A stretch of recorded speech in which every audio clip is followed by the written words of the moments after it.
आज का टॉपिक है व्हाट इज़ हैंडीकैप चिल्ड्रन या फिर mentally challenge children and management of challenge children mentally physically and social.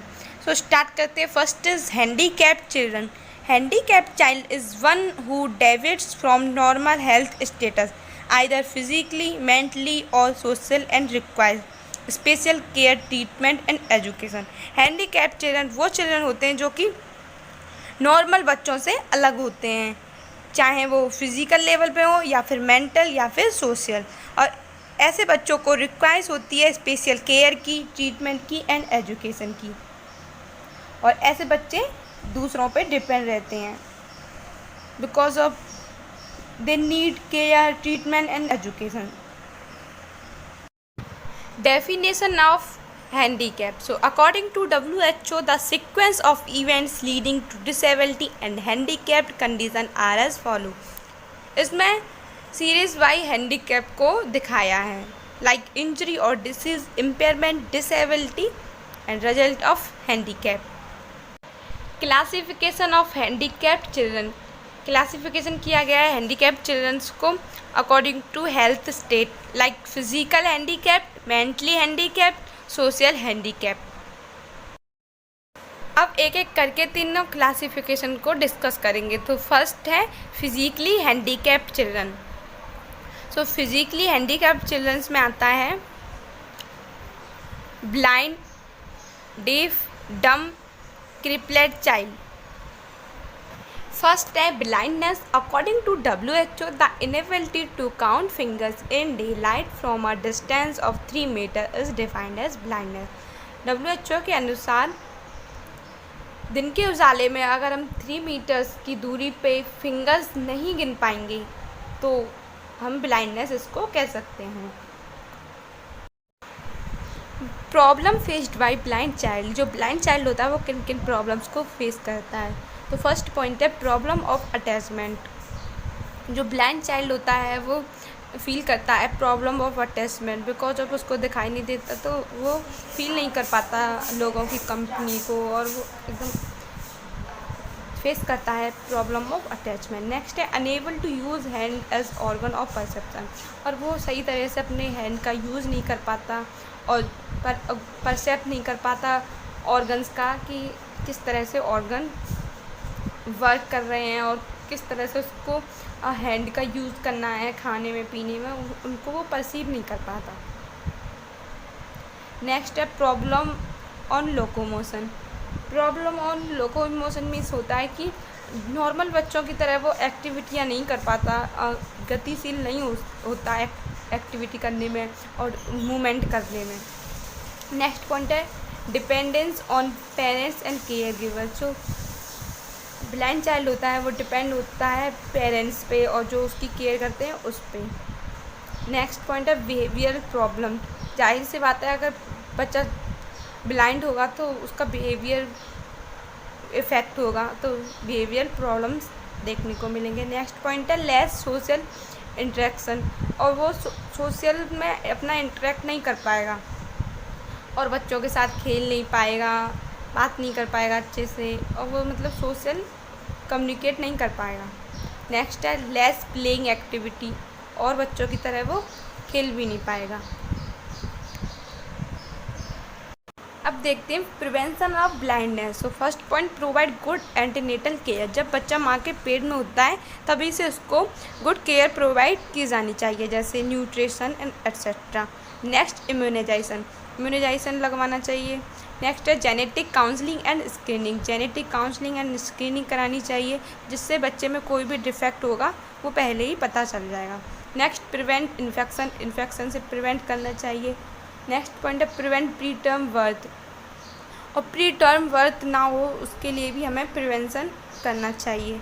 Next है provide excellent neonatal care to prevention. और जब बच्चा पैदा हो जाता है तो उसको एक एक्सीलेंट केयर प्रोवाइड करनी चाहिए। ब्लाइंड के बाद हम अब पढ़ेंगे deafness. So a person who is not able to hear as well as someone with normal hearing. एक पर्सन जो सुन नहीं पाता नॉर्मलों की तरह, उसको डेफनेस कहेंगे। और इट कैन अफेक्ट 1 ईयर और बोथ ईयर, और ये इफ़ेक्ट करती है, जो डेफनेस होती है वो एक कान से भी हो सकती है या फिर दोनों कानों में भी हो सकती है। कोई भी पर्सन है वो एक कान से भी नहीं सुन पा रहा है, चाहे उसके दोनों ही कान से वो नहीं सुन पा रहा है। तो और ये जो and leads to difficulty in hearing conversational and speech और लाउड साउंड। और ये जो अगर एक कान से नहीं सुन पा रहा तो वो लाउड साउंड नहीं सुन पाएगा, और ये सब डिफ़िकल्टी आएंगी उसको स्पीच में, और कन्वर्सेशन नहीं कर पाएगा वो।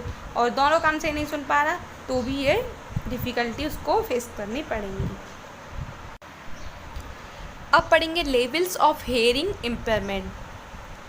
तो first is mild deafness, second moderate deafness, third severe deafness, fourth profound deafness. Mild deafness means होता है कि जो पर्सन है वो जो स्लो साउंड है उनको नहीं सुन पा रहा। और मॉडरेट डेफनेस मीन्स ऐसा साउंड जो हम जब बात करेंगे नॉर्मली तो उससे थोड़ा सा हमें तेज़ बोलना पड़ेगा तब वो सुनेगा। बट सीवियर डेफनेस में उसके लिए जब हम स्पीक करेंगे तो उसको बहुत तेज़ हमें बोलना पड़ेगा तब जाके उसको सुनाई देगा, और वो भी बहुत पुअर साउंड सुनाई देगा। एंड नेक्स्ट है प्रोफाउंड डेफनेस, इसके अंदर वो कुछ भी नहीं सुन पाएगा।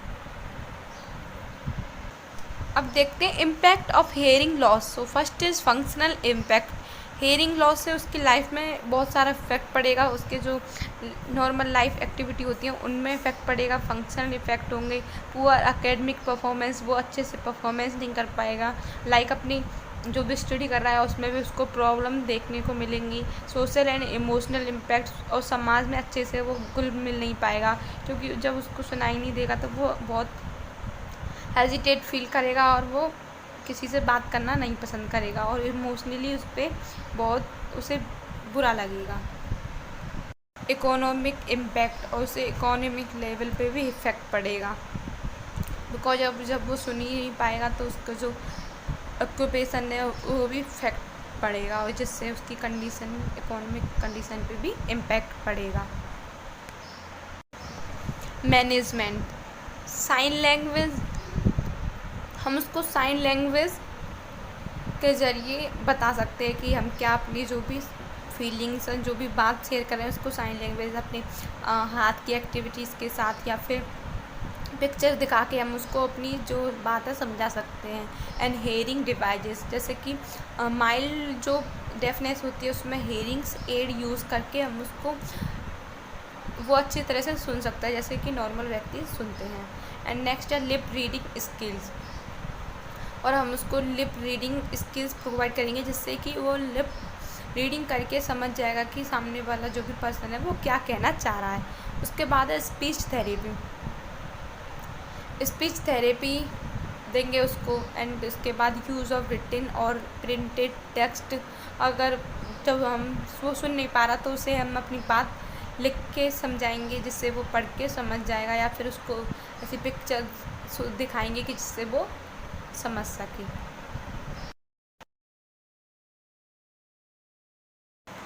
अब हम पढ़ेंगे speech handicapped. Speech handicapped means an impairment of speech और साउंड प्रोडक्शन, फ्लुएंसी, वॉइस और language which significantly affect a child education performance और देयर सोशल, इमोशनल और वोकेशनल डेवलपमेंट।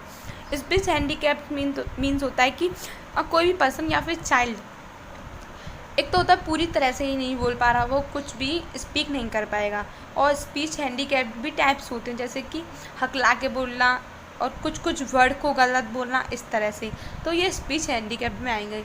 और जो स्पीच हैंडीकैप्ड चाइल्ड्स होते हैं उसकी लाइफ में बहुत सारा इम्पैक्ट देखने को मिलता है। सबसे बड़ा इम्पैक्ट कि उसकी एजुकेशनल परफॉर्मेंस नहीं हो पाती, एजुकेशनल में इफ़ेक्ट पड़ता है जिससे वो नॉर्मल रीडिंग और जो भी अपनी लर्निंग स्किल्स है उसमें इफ़ेक्ट पड़ता है।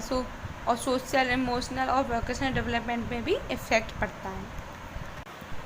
Impact of speech impairment, first is poor communication skill. जब स्पीच इम्पेयरमेंट होगी तो कम्युनिकेशन अपने आप पुअर हो जाएगी, बिकॉज बच्चा बात करना पसंद ही नहीं करेगा किसी से। नेक्स्ट है लेस सोशल इंटरेक्शन, बच्चा किसी सोशल इंटरेक्शन में इंटरेस्ट नहीं रखेगा, किसी से बातचीत करना वो पसंद नहीं करेगा, वो खुद ही अकेला अपना रहेगा।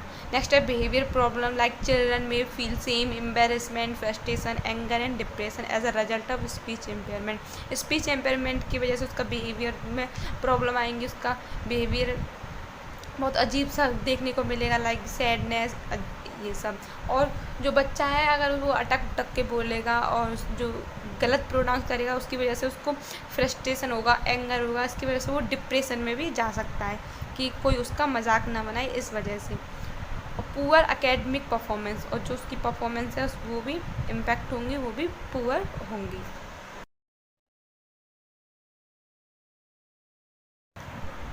Orthopedically handicapped. Orthopedically disability occur when movements in our body are affected due to disease, injury, any absence of deformities in the joints, bone, muscle or an injury in nervous system.